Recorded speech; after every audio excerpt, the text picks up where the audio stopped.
ಮಾತ್ರೆ ಸಿರಪ್ಗಳು ರೋಗಿಗಳ ಜೀವ ಉಳಿಸುತ್ತೆ, ಆದರೆ ಔಷಧಿ ಮಾರಿದ್ರೆ ಅನುಮಾನ ಬರುವುದಿಲ್ಲ ಅಂತ ಖತರ್ನಾಕ್ ಗ್ಯಾಂಗ್ ನಿಷೇಧಿತ ಮಾತ್ರೆಗಳ ಮಾರಾಟಕ್ಕಿಳಿದಿತ್ತು. ಕಿಕ್ಕೇರಿಸೋ ಟ್ಯಾಬ್ಲೆಟ್ ಸಿರಪ್ಗಳನ್ನ ಸೇಲ್ ಮಾಡ್ತಾ ಇದ್ದಂತ ಖದೀಮರನ್ನ ಖಾಕಿ ಪಡೆ ಹೆಡೆಮುರಿ ಕಟ್ಟಿದೆ.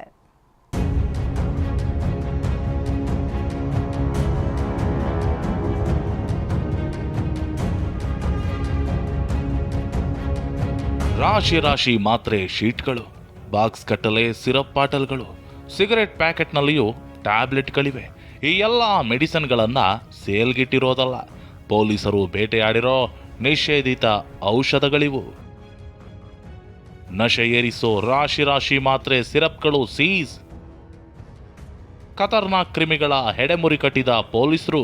ಕಲಬುರಗಿಯಲ್ಲಿ ಮಾದಕ ವಸ್ತುಗಳ ಮಾರಾಟ ದಂಧೆ ಸದ್ದೇ ಇಲ್ಲದಂತೆ ನಡೀತಿದೆ. ಶಾಲಾ ಕಾಲೇಜು ಯುವಕ ಯುವತಿಯರೇ ನಶೆ ಕೂಪಕ್ಕೆ ಬೀಳ್ತಿದ್ದಾರೆ. ಇಂಥವರನ್ನೇ ಇಕ್ಬಾಲ್ ಕಾಲೋನಿ ನಿವಾಸಿ ಮೊಹಮ್ಮದ್ ಮಸಿಯುದ್ದೀನ್ ಟಾರ್ಗೆಟ್ ಮಾಡ್ತಿದ್ದ. ಖದೀರ್ ಚೌಕ್ ಬಳಿ ಮೆಡಿಕಲ್ ಶಾಪ್ ಇಟ್ಟುಕೊಂಡಿದ್ದ ಈ ಖದೀಮ 3 ವರ್ಷಗಳ ಹಿಂದೆ ಶಾಪ್ ಕ್ಲೋಸ್ ಮಾಡಿ ಅಕ್ರಮವಾಗಿ ನಿಷೇಧಿತ ಮೆಡಿಸಿನ್ಗಳ ಮಾರಾಟ ದಂಧೆ ಶುರು ಮಾಡಿದ್ದ. ಹೊರ ರಾಜ್ಯದಿಂದ ಕಿಕ್ಕೇರಿಸೋ ಔಷಧಗಳನ್ನು ಆನ್ಲೈನ್ ಮೂಲಕ ತರಿಸಿಕೊಂಡು ಬೇರೆ ಬೇರೆ ಜಾಗದಲ್ಲಿ ಸ್ಟಾಕ್ ಮಾಡ್ತಿದ್ದ. ಬಳಿಕ ಮತ್ತೇರಿಸುವ ಟ್ಯಾಬ್ಲೆಟ್ಗಳನ್ನು ಸಿಗರೆಟ್ ಪ್ಯಾಕ್ನಲ್ಲಿ ತುಂಬುತ್ತಿದ್ರು. ನಶೆಕೋರರಿಗೆ 4 ಮಾತ್ರೆಗಳನ್ನು 100 ರೂಪಾಯಿಗೆ ಸೇಲ್ ಮಾಡ್ತಿದ್ರು. ಏನು ಪ್ರಿಸ್ಕ್ರೈಬ್ಡ್ ಮೆಡಿಸಿನ್ಸ್ ಇದೆ ಅವುಗಳನ್ನು ಕೂಡ ಕೆಲವು ಆರೋಪಿಗಳು ಇಲ್ಲೀಗಲ್ ಆಗಿ ತಂದು ಹೆಚ್ಚಿನ ಬೆಲೆಗೆ ಮಾರಾಟ ಮಾಡ್ತಾ ಇದ್ದಾರೆ. But basically it is for abuse. ಏನಂತಂದರೆ ಈಗ ಏನು ಇವನು ಕಾಫ್ ಸಿರಪ್ ತಗೋತಾನೆ, ನಿಯರ್ಲಿ 125 to 150 ರೂಪೀಸಿಗೆ ಪಡೆದುಕೊಂಡು 200 ರೂಪೀಸಿಗೆ ಮಾರಾಟ ಮಾಡ್ತಾನೆ. ಮತ್ತು ನೈಟ್ರೋಸೋಪಾಮ್ ಏನು ಟ್ಯಾಬ್ಲೆಟ್ಸ್ ಇದೆ ಅದು 10 ಟ್ಯಾಬ್ಲೆಟ್ಸಿಗೆ 30 ರೂಪೀಸ್ ಸಿಗುತ್ತೆ. ಇವನು ಮಾರಾಟ ಮಾಡಬೇಕಾದ್ರೆ 4 ಟ್ಯಾಬ್ಲೆಟ್ಗೆ 100 ರೂಪೀಸ್. ಖತರ್ನಾಕ್ ಗ್ಯಾಂಗ್ ಮೇಲೆ ಕಣ್ಣಿಟ್ಟಿದ್ದ ಕಲಬುರಗಿ ಪೊಲೀಸರು 10 ದಿನಗಳ ಕಾಲ ಆಪರೇಷನ್ ನಡೆಸಿದ್ರು.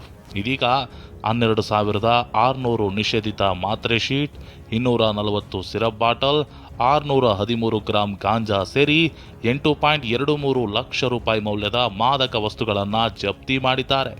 ವಿವಿಧ ಠಾಣೆಗಳಲ್ಲಿ NDPS ಕಾಯ್ದೆಯಡಿ 50 ಕೇಸ್ ದಾಖಲಿಸಲಾಗಿದೆ. ಆರೋಪಿ ಮಹಮ್ಮದ್ ಸೇರಿ 54 ಆರೋಪಿಗಳನ್ನು ಜೈಲಿಗಟ್ಟಿದ್ದಾರೆ. ಒಟ್ಟು ನಮಗೆ 8,23,000 ಬೆಲೆ ಬಾಳುವ ಮಾದಕ ವಸ್ತುಗಳು ವಶಪಡಿಸಿಕೊಂಡಿದ್ದಾರೆ.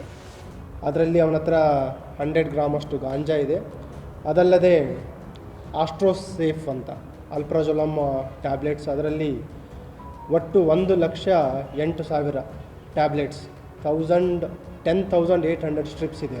ನಿಡ್ಜಾ ಕೇರ್ ಅಂತ 10 mg ಇದು ನೈಟ್ರೋಸೋಪಾಮ್ ಟ್ಯಾಬ್ಲೆಟು, ಇದೂ ಕೂಡ ಶೆಡ್ಯೂಲ್ H ಡ್ರಗ್. ಇದರಲ್ಲಿ ಒಟ್ಟು 18,000 ಟ್ಯಾಬ್ಲೆಟ್ಸ್ ಇದೆ.